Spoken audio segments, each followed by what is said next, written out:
கோவிந்தா கோவிந்தா கோவிந்தா. என் அன்பு குழந்தையே, உன் வாழ்வில் மங்களம் சூழும் நாள் இது.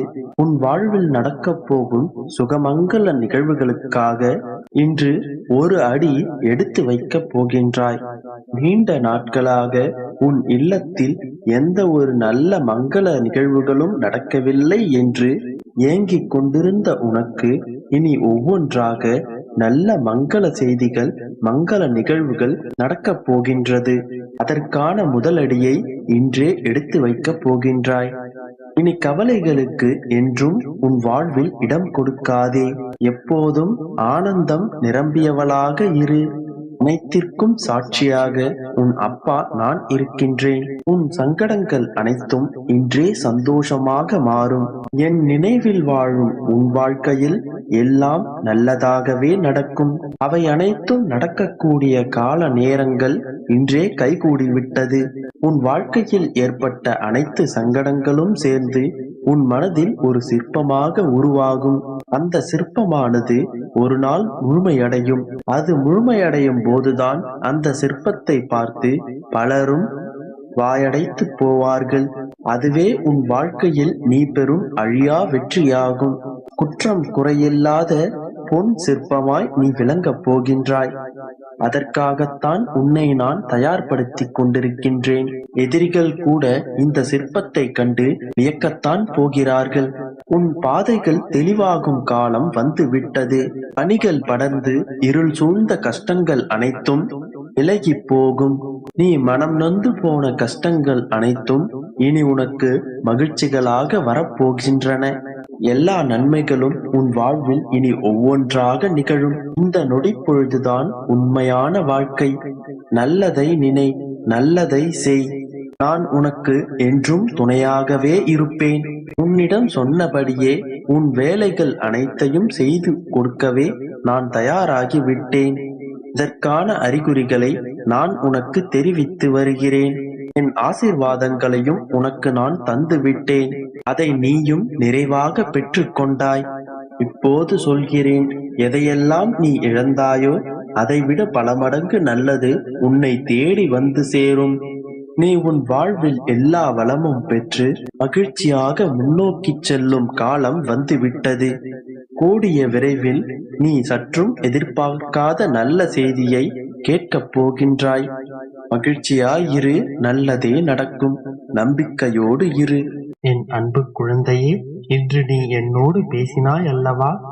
என்னோடு உன்னுடைய பல விஷயங்களை மனம் விட்டு பரிமாறிக்கொண்டாய் அல்லவா? நீ என்னோடு பேசும் பொழுது நான் ஒன்றை கவனித்தேன். நீ பேசும்போது பிரச்சனை என்கின்ற வார்த்தையை அதிகம் பயன்படுத்தினாய். பிரச்சனை என்றால் என்ன என்று உனக்கு தெரியுமா? யாரேனும் ஒருவருக்கு முதுகு தண்டு முறிந்து போய் படுத்த படுக்கையாக இருக்கிறார்கள். அது குணமாக வருடக்கணக்கில் ஆகும் என்று மருத்துவர் சொன்னார்கள் என்றால் அதுதான் பிரச்சனை. யாரேனும் வீடு எரிந்து போய் எல்லாவற்றையும் இழந்து நடுத்தெருவில் நின்றால் அது பிரச்சனை. ஆண்டாண்டு காலம் முயற்சித்தால் மட்டுமே அதை சரி செய்ய முடியும், அல்லது சரி செய்யவே முடியாது என்கின்ற அளவுக்கு வருவதுதான் பிரச்சனை. இது போன்ற பிரச்சனை மனிதனுக்கு ஓரிரு முறை வரலாம், வராமலும் இருக்கலாம். மற்றபடி நீ பிரச்சனைகள் என்ற பெயரில் சொல்வதெல்லாம் பிரச்சனை அல்ல. அது அனைத்தும் அசௌகரியங்கள். இது போன்ற அசௌகரியங்கள் வாழ்வில் நிறைய வரும். அந்தந்த சமயங்களில் அவை பெரிதாகத்தான் தோன்றும். ஆனால் மணிக்கணக்கிலோ, நாள் கணக்கிலோ, மாதக்கணக்கிலோ சமாளிக்க கூடியவை. பின்னாளில் அதை பற்றி யோசித்து பார்த்தால் அது அற்ப விஷயங்களாகவே தோன்றும். இப்போது ஆத்திரப்படும் உனக்கே 6 மாதங்கள் கழித்து இதே விஷயத்தை நினைத்து பார்த்தால் இதுவே அற்ப விஷயமாக கூட தென்படலாம். நான் சொல்வதை நன்றாக நினைவில் வைத்துக்கொள். நமது வாழ்க்கை முழுவதும் எல்லா கட்டங்களிலும் இது போன்ற அசௌகரியங்கள் நிறையவே இருக்கும். இதற்கெல்லாம் பிரச்சனை என்று பெயரிட்டு வாழ்க்கையை பார்த்தால் நீ என்றுமே மகிழ்ச்சியாக வாழ முடியாது. இனி உன் வாழ்வில் சிக்கல்கள் வரும்போதெல்லாம் அது உண்மையான பிரச்சனையா இல்லையா அப்போதைய அசௌகரியமா என்று நன்றாக சிந்தித்துப் பார். உன் வாழ்வில் நீ அதிகமான அசௌகரியங்களைத்தான் சந்திக்கின்றாய். அது அவ்வளவு பெரிய விஷயம் இல்லை என்றும் புரிந்து கொள். காலம் காலமாக தொடரும் விஷயங்கள்தான் இங்கே பிரச்சனை என்று அர்த்தம். அவ்வாறான மிகப்பெரிய பிரச்சனை உன் வாழ்வில் இல்லை என் கண்மணி. இப்போது இருப்பதெல்லாம் நிரந்தரமும் அல்ல. இப்போது நீ சந்திக்கும் சிக்கல்கள் எல்லாம் கூடிய விரைவில் தீர்க்கப்பட்டுவிடும். என்றேனும் ஒரு நாள் அவை அனைத்தும் இல்லாமல் மறக்கப்பட்டுவிடும்.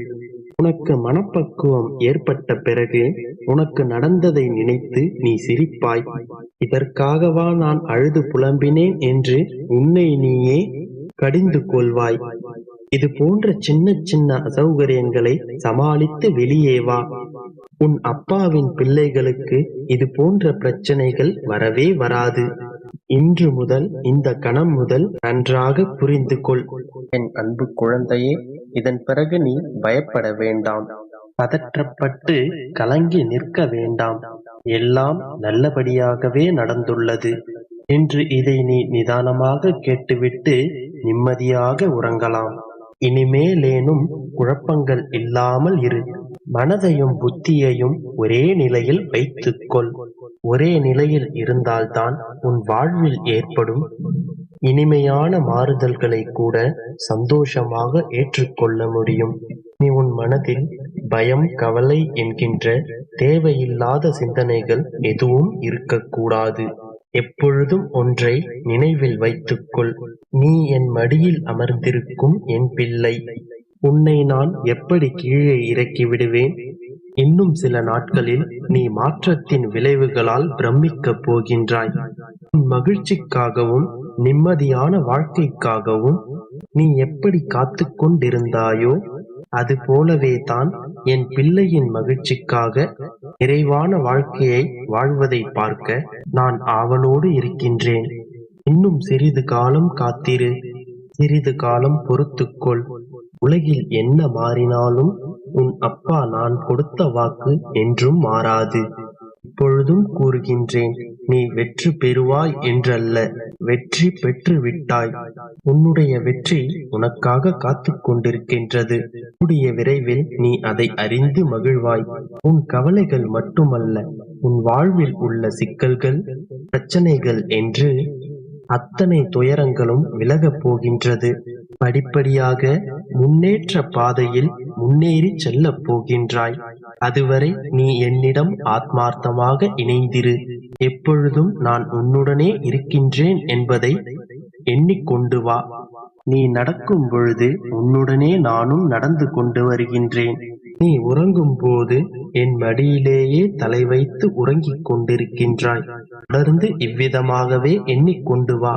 எல்லாமே எல்லாவற்றையும் நானே இயக்குகிறேன் என்று திடமாக நம்பு.